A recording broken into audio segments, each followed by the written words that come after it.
The leather wallet landed on the sidewalk with a soft thud. No one noticed. Dozens of people hurried through the busy downtown streets, focused on morning meetings, ringing phones, and steaming cups of coffee. Luxury cars rolled past expensive boutiques while business executives rushed toward towering office buildings. The wallet remained where it had fallen. Until a small voice spoke. "Dad. I think that lady dropped something." Daniel Carter looked down. Beside the curb lay an elegant black leather wallet. He picked it up carefully. It felt unusually heavy. His 8-year-old daughter, Lily, looked toward the woman who had already crossed the busy intersection. "Should we call her?" Daniel nodded. "Of course." He hurried through the crowd. "Excuse me."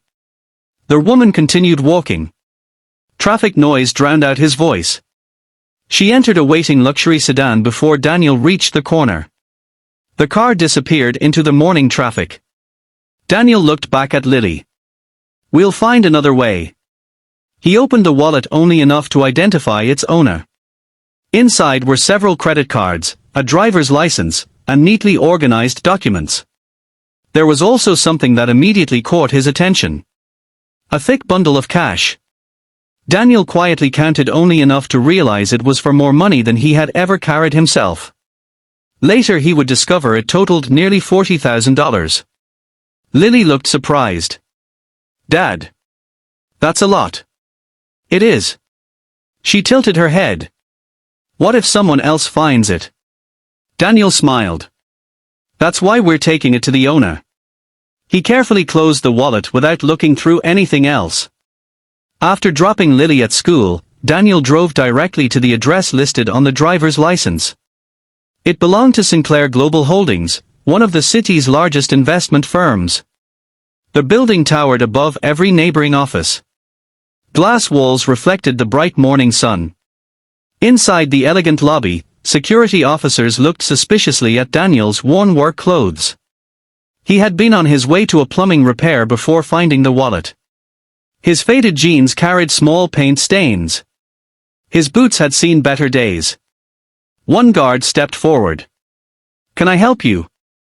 Daniel held up the wallet. "I believe one of your employees dropped this." The guard checked the identification. His expression immediately changed. "This belongs to Ms. Victoria Sinclair, the CEO." Daniel nodded. "I'd like to return it personally." The guard politely asked him to wait. Within minutes, news reached the executive floor. Victoria Sinclair had only just arrived at her office when her assistant suddenly rushed inside. Victoria drove home from Daniel's neighborhood with the unopened gift basket still sitting on the passenger seat. She had expected gratitude. Instead, she had found something that left her deeply unsettled. The single father who returned $40,000 lived in a small duplex with peeling paint, drove an aging truck, and spent his weekends building a playhouse for neighborhood children using discarded wood. As she stopped at a traffic light, she remembered the way Daniel had immediately carried an elderly woman's groceries without being asked. The way he had fixed a little boy's bicycle chain while still talking to her. The way his daughter proudly shared crayons with children she barely knew. It wasn't an act. It was simply their life. That realization followed Victoria all the way to her penthouse. The next morning, she arrived at Sinclair Global Holdings earlier than usual and called an emergency meeting with her executive team. The directors entered expecting news about investments, acquisitions, or market strategy. Instead, Victoria placed Daniel's business card in the center of the conference table. "This man returned my wallet yesterday." One executive smiled politely. "That's fortunate, but..." Victoria interrupted him. The wallet contained $40,000 in cash. The room became silent. "He didn't take a single dollar. He refused a reward. And after following him home, I discovered he spends his free time helping people who can offer him nothing in return." Several executives exchanged confused glances. The CFO finally asked, "What does this have to do with the company?" Victoria leaned back in her chair. "Everything. We've spent years hiring impressive resumes. We've recruited graduates from elite universities. We've paid enormous salaries to people who know how to maximize profits. And yet employee trust keeps declining. People don't leave companies because of spreadsheets. They leave because they stop believing in the people leading them. No one answered. That afternoon, Daniel received a call from Sinclair Global Holdings. Assuming there was another plumbing emergency, he loaded his toolbox into the truck and drove downtown. When he arrived, the receptionist smiled warmly. "Ms. Sinclair is expecting you." Daniel frowned. "The plumbing issue is on which floor?" She laughed softly. "There isn't one."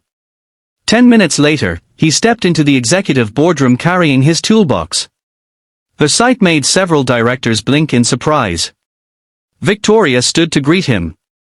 "Mr. Carter. Thank you for coming."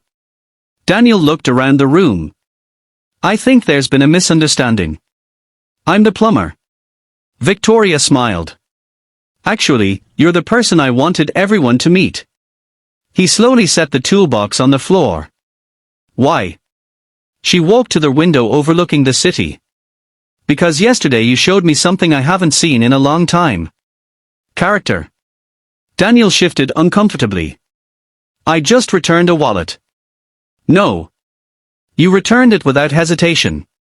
And when I followed you home, I discovered that honesty wasn't an isolated decision.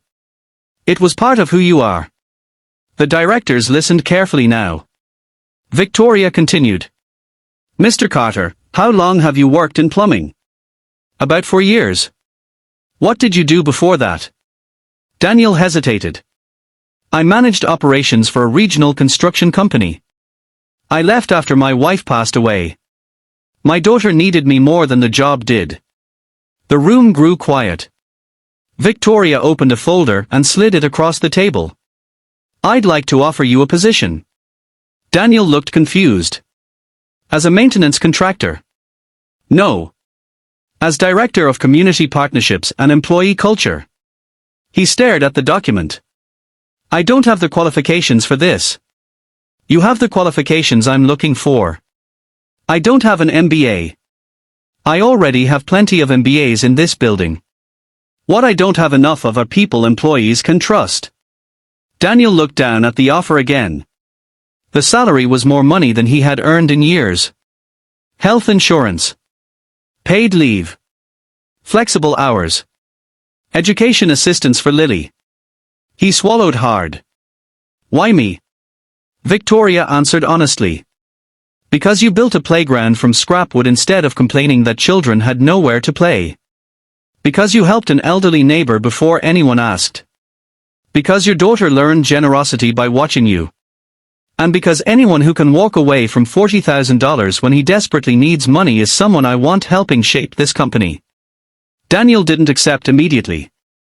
That evening, he sat at the kitchen table with Lily and explained everything. "What do you think?" he asked. Lily thought for a long moment. "Will you still pick me up from school?" Daniel smiled. "Yes." "Then I think Mommy would tell you to say yes." The next morning, Daniel accepted the position. His first idea surprised everyone. Instead of launching an expensive corporate initiative, he organized volunteer Saturdays where employees repaired community centers, playgrounds, and homes for elderly residents. Participation exceeded every expectation. Managers worked beside interns. Executives painted walls. Engineers built wheelchair ramps. For the first time in years, employees began talking about the company with pride instead of exhaustion. Within 12 months, turnover dropped dramatically. Customer satisfaction increased. Even profits improved. During an interview on national television, a journalist asked Victoria, "What was the best investment Sinclair Global ever made?" She smiled. "Hiring a plumber." The audience laughed, assuming she was joking. She wasn't. A year later, Sinclair Global received a national award for corporate culture and community service. At the ceremony, Lily sat beside her father in a borrowed blue dress, clutching his hand nervously. When Victoria walked onto the stage, she looked directly at them. People think this story began with a lost wallet containing $40,000, she said. It didn't. It began with a little girl who noticed something on a sidewalk and a father who chose to do the right thing when nobody was watching. The room erupted in applause. After the ceremony, Lily tugged on Daniel's sleeve. Dad. Yes. Remember when you said honesty isn't something we practice only when people are watching? I remember. She smiled proudly. I think Miss Sinclair was watching after all. Daniel laughed and hugged her tightly. As photographers captured the celebration, Victoria stood nearby and realized something important. She had spent years searching for exceptional leaders in boardrooms and business schools. Instead, she found one on a sidewalk holding his daughter's hand and returning a wallet that could have changed his life. The money inside the wallet had been impressive. But the honesty of the man who returned it proved far more valuable.